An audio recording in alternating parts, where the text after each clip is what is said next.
Hello， 晚上好啊！本来想6点来的，孩子生病了，大家可以点点赞吗？刚来直播间的水友们，你们是最快的，大家可以动动手指头，给我们点点赞啊！给大家发福袋了已经。豆豆感冒了，看我眼睛都是红的。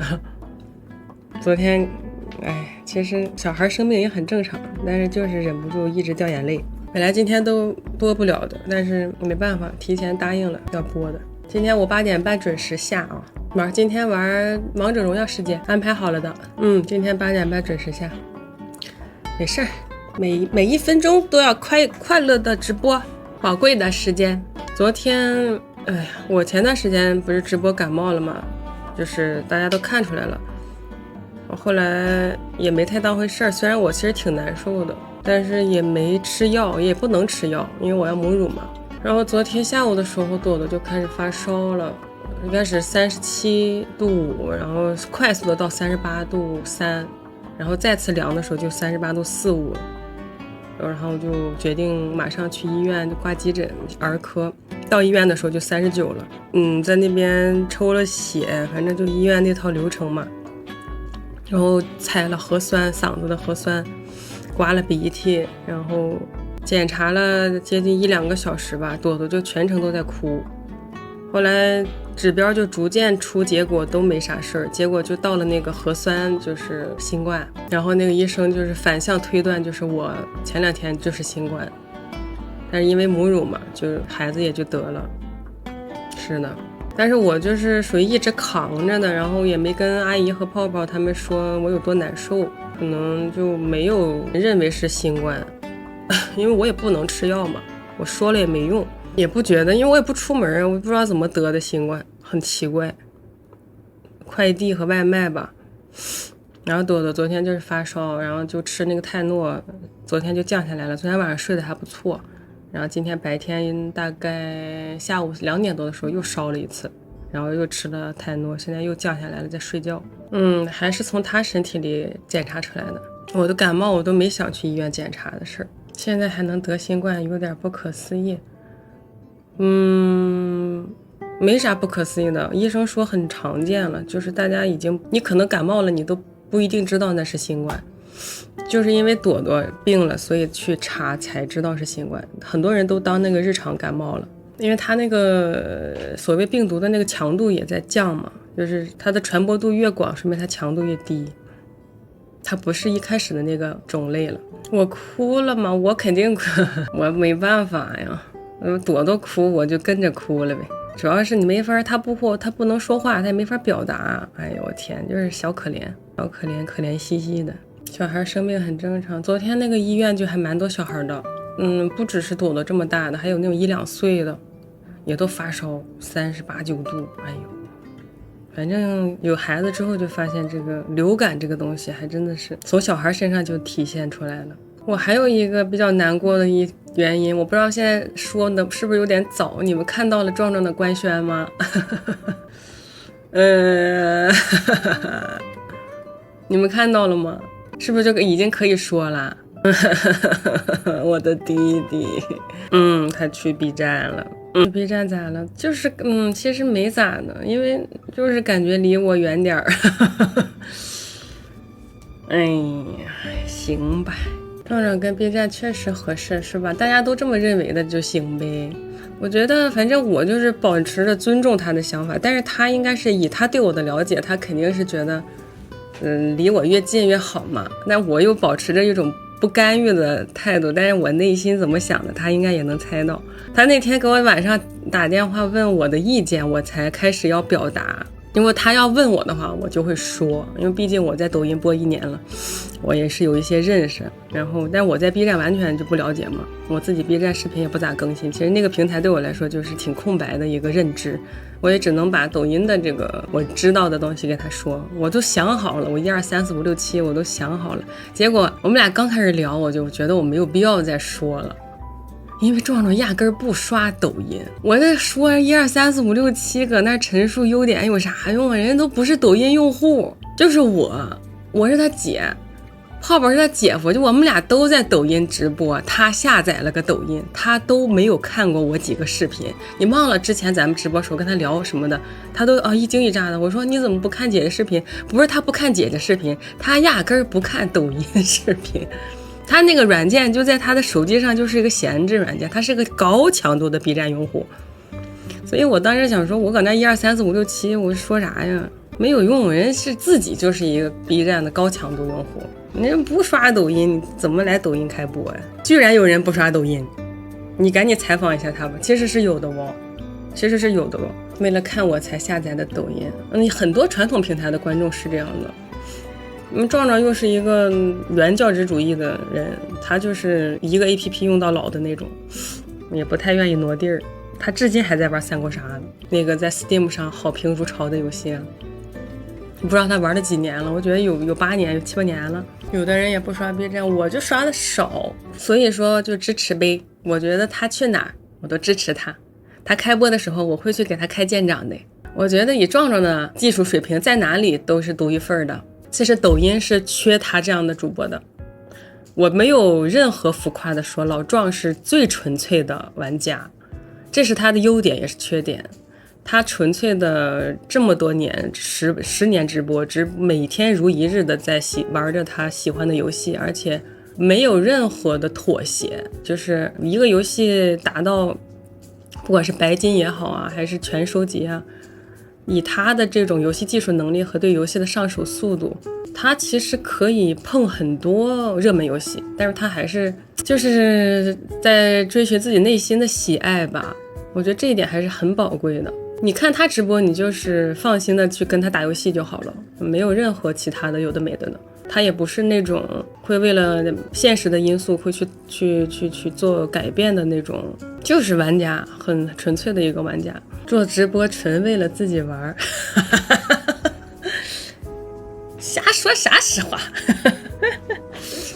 其实很多人会给他意见，但是我觉得不重要，包括我在内，我哪怕是真的给了他意见也不重要，因为人不是 AI 会基于所有的数据去统计，然后给出一个正确答案，但是他永远不会去做。这就是为什么人宝贵的一点，就是有的时候你要相信的力量。我们去认定一件事情是对的，它就有可能是对的，对吧？你首先得许诺一个人，这个世界上有彩色的花，他才可能会看到颜色。你不能去分析太多，有的时候我觉得披荆斩棘的错比原地踏步的对要宝贵，所以也没有必要在那分析什么这那优势什么的，就只要想去做，而且这么多年的主播了，又那么喜欢游戏，也有自己的观众，到哪里他都可以很开心，都可以生活得很好，只要选择了不后悔，然后就一直往前走就好了。朵朵妈是什么 MBTI， 好久之前测过忘了，什么 IN 什么的。抖音除了家人壮壮没朋友， B 站全是朋友。那朋友不都是交的吗？以壮壮的社交能力，妈一次线下称兄道弟，朋友都是交出来的。我倒是不担心他来抖音没朋友啊，但是他自己说，就是他在 B 站试播那2天下播之后，有几个他特别喜欢的100万级甚至有一个1000万级的 UP 关注了他，而且是回关的那种，他老有成就感了。他是深度 B 站用户，就是他自己就玩嘛，他也喜欢很多人，别人看他直播了，也可能看他有一段时间也认识他，就看他在 B 站直播了就关注他了，他就很开心。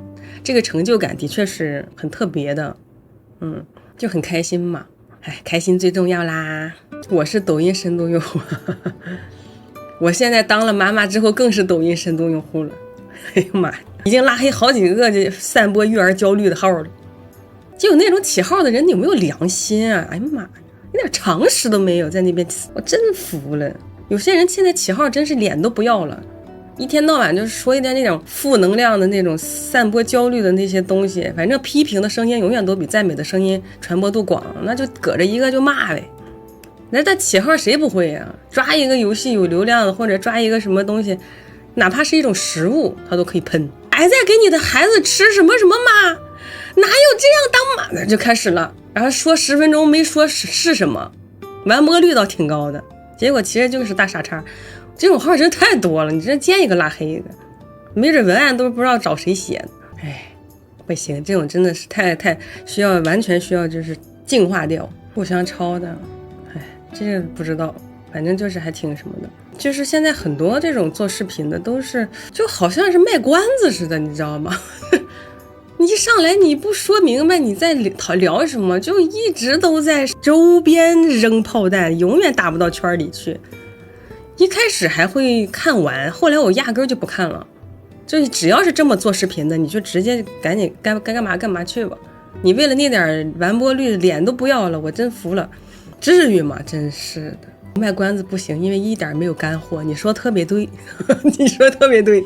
除了反问、设问以及疑问，肯定就是只有一句，全是句号，整个文案里边句号就最后一句，前面全是问号，没有，的确是没有任何干货和基本认知。这些，哎呀，孩子一生病，怎么说呢？我其实觉得现在我对家庭的这个认知比以前要进步一些。人活到老学到老吧。一开始你看自己不真正的成立家庭，还有孩子形成这种三角的这种稳定的结构，其实对于一些关系的想象都停留在脑内，其实没有真正具象化。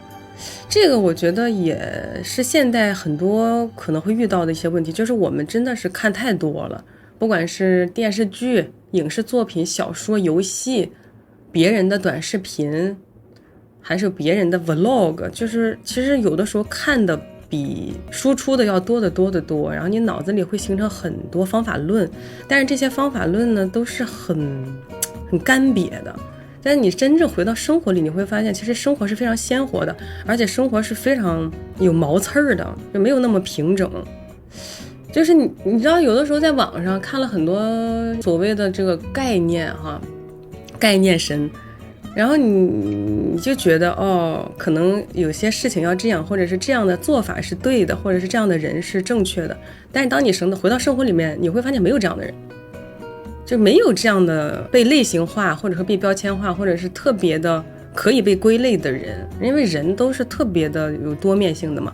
然后包括在感情关系里也是一样，你没有办法去按照理论上的那些东西去找理想的另一半，因为就是当你到生活里面你爱上一个具体的人的时候，他的那种混杂着缺点不完美的一个鲜活的一个整体，比很多概念的短语或者是一些可以被 tag 化的一些词儿都生动。然后当你看了很多那些东西的时候，你有的时候甚至就是回到生活里面都不会爱具体的人了，你会觉得我把他迅速归类到吧，对吧？他是这样的一个人他是这样的他身上可是有雷区，或者是就是那些你知道这些词儿嘛。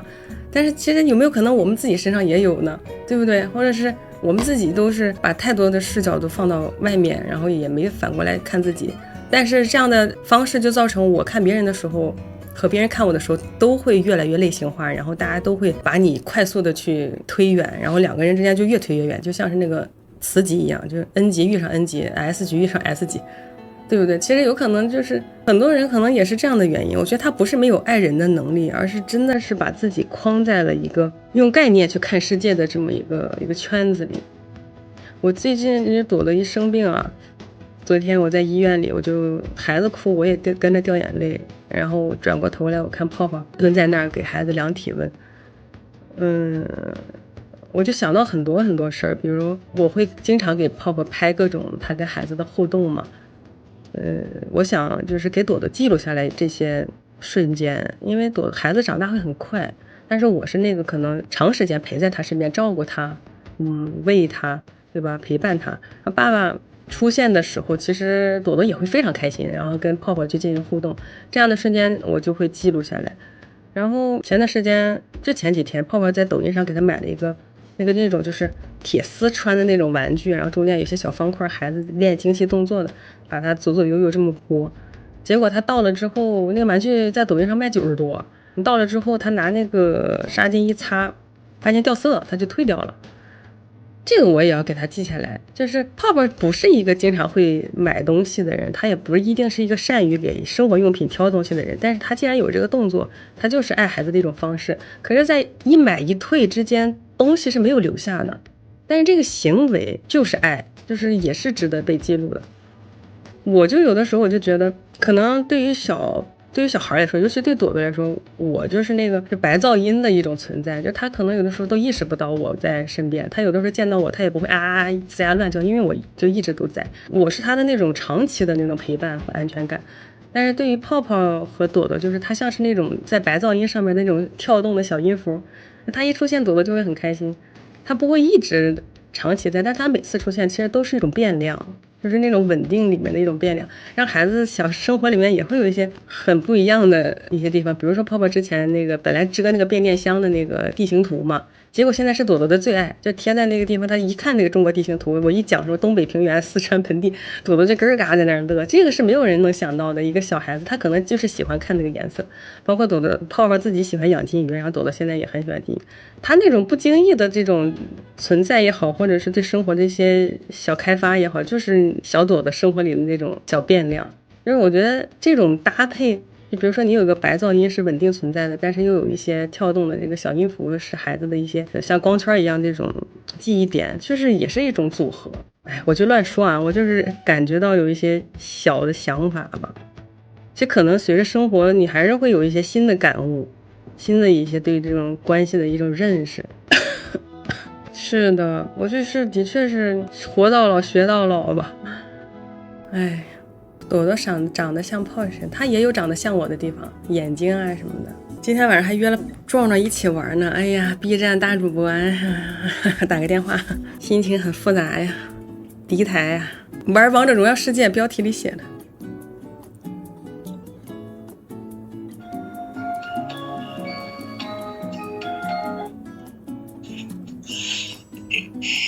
可杀老奴了，姐姐，我在你直播间听你说话呢。来吧，来 YY 吧，采访一下。我在 YY 呢。好。我不美，我现在跟美已经没关系了。我现在能直立行走，我都很感恩了。是一个能够四肢健全的健康的人类，我都觉得很好了，还美呢。哎，一个臭打游戏的。